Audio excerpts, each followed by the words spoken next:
Dear South Africa, I met a 70-year-old man who spoke in a gloomy tone. He said that his children have moved away, he lives alone, and the next generation has such a different way of thinking and living in the world.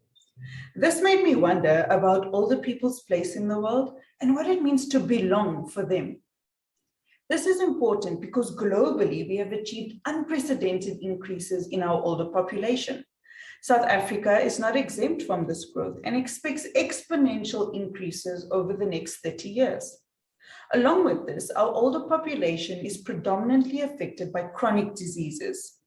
These factors are related to a growing need of long-term care for older people. Alongside this need, I am interested in the sense of belonging. When we have a look at policy, the Older Persons Act prioritizes older people's well-being and advocates for community-based care. Community-based care being traditional community life, participation, and accessing care nearby the home. However, while policy indicates what community-based care entails, South Africa is far from the implementation thereof on a practical level.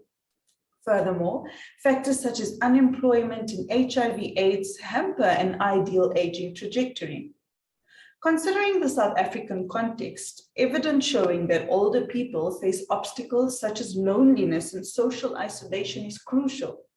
Being ignored by family members, especially those older people living alone, and having limited opportunities for interaction is a reality.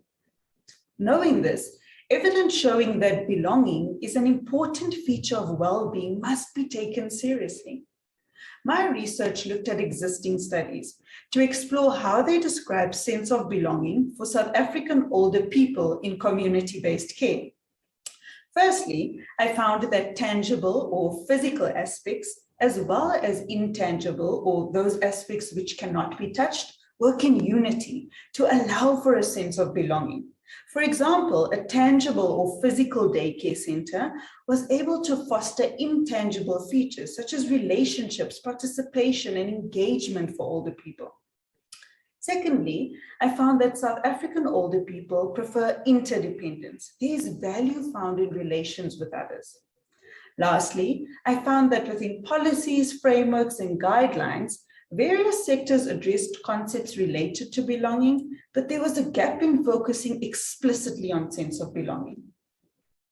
Despite there being a lack of research on the topic, these results are vital for us to understand our older South African population.